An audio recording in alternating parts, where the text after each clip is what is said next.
Hello दोस्तों, आप सभी का हमारे यूट्यूब चैनल पर हार्दिक दिल से स्वागत है। तो दोस्तों, आज की इस वीडियो में हम आगे डिस्कस कर रहे होंगे about important questions of EMI, electronic measurement and instrumentation. तो दोस्तों, आज की इस वीडियो में जो इम्पोर्टेंट टॉपिक शेयर करेंगे वो एग्जाम के पॉइंट ऑफ व्यू से सुपर इंपॉर्टेंट होने वाले हैं। तो भाई एक भी क्वेश्चन को स्किप मत करना। इसके पहले दोस्तों हमने M3 DHD साथ के साथ इलेक्ट्रॉनिक डिवाइस के इंपॉर्टेंट टॉपिक्स पर डिस्कस कर लिया है। अगर आपने अभी तक वीडियो नहीं देखा है तो डिस्क्रिप्शन बॉक्स में लिंक मिल जाएगी, जरूरत पड़े तो देख लेना। तो चलिए दोस्तों, वीडियो करते हैं स्टार्ट और ईएमआई के इंपॉर्टेंट टॉपिक्स, इंपॉर्टेंट क्वेश्चंस देखते हैं। दोस्तों, अगर स्टार्ट करें यूनिट नंबर फर्स्ट से, तो इसमें आपका चॉपर टाइप डीसी वोल्टमीटर अधिकतर पूछा जाता है। इसका आपको वर्किंग डायग्राम प्रिंसिपल कर लेना है और कंस्ट्रक्शन तो आप पे डायग्राम में ही आ जाएगा। उसके बाद आपका वोलोमीटर, दोस्तों इसका भी आपके लिए वर्किंग ये होता क्या है, साथ के साथ डायग्राम। इसके बाद थर्ड टॉपिक है आपका इलेक्ट्रॉनिक मल्टीमीटर। तो भाई इलेक्ट्रॉनिक मल्टीमीटर होता क्या है, इसका डायग्राम वर्किंग वगैरह जो भी है वो आपको कर लेना है, क्योंकि दोस्तों मोस्टली 7 नंबर में ही आता है 7 मार्क्स में। कभी कभी शॉर्ट नोट में पूछ लेता है, तो वो फिर अपने आप से आप स्क्रिप्ट कर सकते हैं। साथ के साथ इसके बाद जो लिखा हुआ है पीक रिस्पॉन्डिंग वोल्टमीटर, ये दोस्तों जो वोल्टमीटर है इसके बाद कुछ ना कुछ एक दो वर्ड ऐड कर देते हैं, जैसे कन्फ्यूजन होता है। तो आपको कन्फ्यूज नहीं होना है। जैसे कि लिख दे पीक रिस्पॉन्डिंग वोल्टमीटर सिस्टम बताइए, इसकी वर्किंग बताइए, ये होता क्या है, इस टाइप से।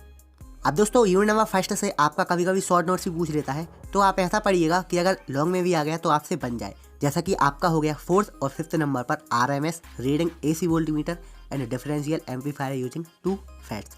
तो इसकी आपको वर्किंग एंड प्रिंसिपल कर लेना है। ये शॉर्ट में नहीं आता है, हो सकता है शॉर्ट में आ जाए, लेकिन 7 नंबर में ही मोस्टली टाइम पूछता है। इसके बाद आपका थर्ड पे जो लिखा हुआ है static error, static correction, relative error. तो दोस्तों ये 3 टॉपिक हैं। अभी तो ये तीनों टॉपिक एक ही क्वेश्चन में आए हैं 7 मार्क्स में, और इससे शॉर्ट भी बन सकता है। साथ के साथ सेकंड नंबर पर sensitivity and linearity and resolution. तो भाई कुल मिलाकर कहने का मतलब ये है कि ऐसा पढ़ना कि शॉर्ट नोट में तो आप पढ़ ही रहे हैं, लेकिन कुछ ऐसा ऐड कर लीजिएगा जैसे कि लॉन्ग में अगर आ जाता है तो 7 मार्क्स का आप लिख कर आ जाएं, कम से कम 2 या फिर 3 पेज के समथिंग। दोस्तों यहाँ पर हमारी यूनिट नंबर फर्स्ट कंप्लीट हुई। अब हम चलते हैं यूनिट नंबर सेकंड की ओर।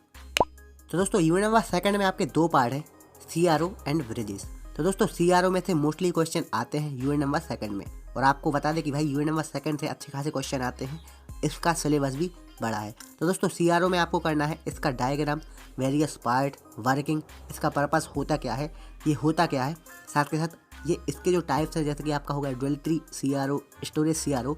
अब स्टोरेज CRO में डिजिटल टाइप, एनालॉग टाइप, इसके आपके 2 टाइप हैं। आप जब प्रीवियस ईयर के क्वेश्चन पेपर उठा कर देखोगे तो भाई डिजिटल वाला मोस्टली टाइम आया है, लेकिन एनालॉग वाला भी आता रहता है कभी कभी। तो हो सकता है इस बार भी आ जाए, तो आप अपने हिसाब से देख लीजिएगा, लेकिन डिजिटल को स्किप मत करिएगा। इसके बाद आती है हमारी ब्रिजेस की बारी। तो भाई ब्रिजेस में आपका इंडक्टेंस एंड कैपेसिटेंस ब्रिज, जो कि मैक्सवेल का है, ये आपको कर लेना है, लगातार आता रहता है। इसके बाद आपका बैलेंस्ड ब्रिज, हेज ब्रिज, और जो दोस्तों आपका शेयरिंग ब्रिज है जिस पर स्टार मार्किंग की गई है, ये दोस्तों सुपर इंपॉर्टेंट है। ये दोस्तों हो सकता है इस बार आ जाए। और दोस्तों कुछ और जो ब्रिज लिखे हुए हैं ये भी आप कर लीजिएगा। शेयरिंग ब्रिज सुपर इंपॉर्टेंट है। यूनिट 2 से कुछ शॉर्ट नोट्स में भी आता है, और जो शॉर्ट नोट में आता है वो कभी कभी लॉन्ग में भी पूछ लेता है। जैसे कि आपका हो गया electrostatic focusing, electrostatic deflection system, आपका बेस जनरेटर इन CRO और ऑक्सिलोस्कोप प्रोब्स। तो दोस्तों ये टॉपिक आपके शॉर्ट नोट्स में तो आते ही हैं, लेकिन कभी कभी आपको 2 टॉपिक दे देता है 7 नंबर में, 2 टॉपिक 7 नंबर में, यानी कि 3.5 नंबर का। यूनिट 2 से आपका एक डिफरेंस आता है ट्रेस एंड डुअल बीम ऑक्सिलोस्कोप के बीच में। ये दोस्तों कंपेयर और बिटवीन, यानी कि डिफरेंस बात एक ही है। आप इसको अच्छे से कर लीजिएगा, रेगुलरली आता रहा है। साथ के साथ जो इसके ऊपर रखा हुआ है working principle of sampling CRO, तो भाई CRO का ही ये क्वेश्चन है, ऊपर की जगह नीचे लिख दिया है, तो आप CRO ऑफ सैम्पलिंग पढ़ लेना। दोस्तों यहाँ पर हमारी यूनिट नंबर सेकंड कंप्लीट हुई। अब हम चलते हैं थर्ड यूनिट की ओर। दोस्तों यूनिट नंबर थर्ड में आपके 3 से 4 टॉपिक हैं जो कि सुपर इंपॉर्टेंट है, जिससे रिलेटेड क्वेश्चन आते हैं। जैसा कि हो गया आपका ट्रांसड्यूसर, स्ट्रेन गेज, LVDT और कुछ शॉर्ट नोट्स। तो दोस्तों सबसे पहले आपको यूनिट नंबर थर्ड में से करना है ट्रांसड्यूसर। तो ये होता क्या है, इसके क्लासिफिकेशन, एडवांटेज, फैक्टर। अब दोस्तों याद रहे कि इसके क्लासिफिकेशन सडनली कोई भी पूछ लेता है।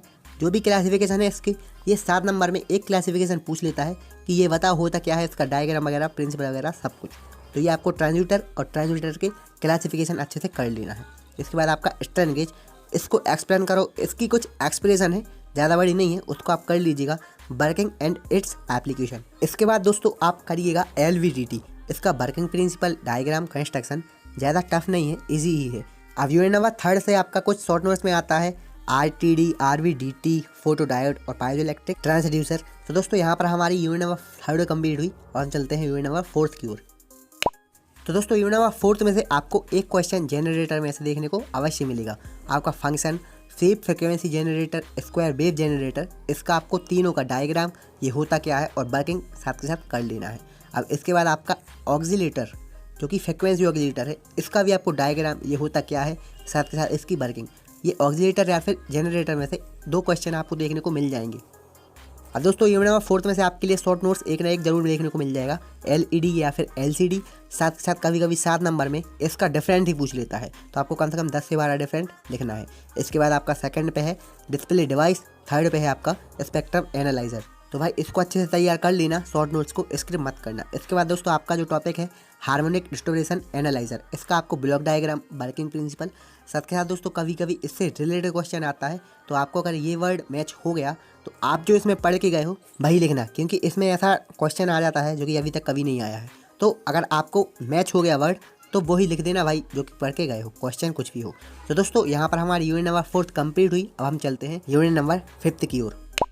दोस्तों यूनिट नंबर 5 में आपका डिजिटल एंड एनालॉग इंस्ट्रूमेंटेशन, साथ के साथ आपका कन्वर्जन, इसी दोनों के बीच में इंक्लूड है। और 5th यूनिट की बात अच्छी ये है कि भाई इसमें डायरेक्ट क्वेश्चन ही रहता है जो कि रेगुलरली आता रहता है।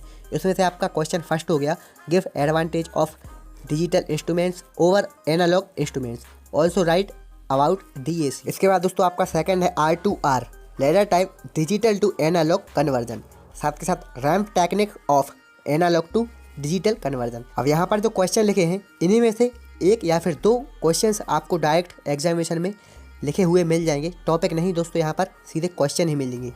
दोस्तों यूनिट नंबर 5 में से आपको कुछ शॉर्ट नोट्स में भी देखने को मिल जाते हैं जो कि आपको सामने दिख रहे होंगे। तो भाई इस क्वेश्चन को, इस टॉपिक को अच्छे से तैयार कर लेना। 5th यूनिट में से शॉर्ट नोट्स भी एक ना एक आपको देखने को मिल जाएगा। तो दोस्तों यहाँ पर आपकी 5th यूनिट भी कंप्लीट हुई। तो आई होप वीडियो इन्फॉर्मेटिव रहा होगा। तो भाई अगर आप चैनल पर नए हो तो चैनल को कर दे सब्सक्राइब, वीडियो कर they like. Thanks for watching.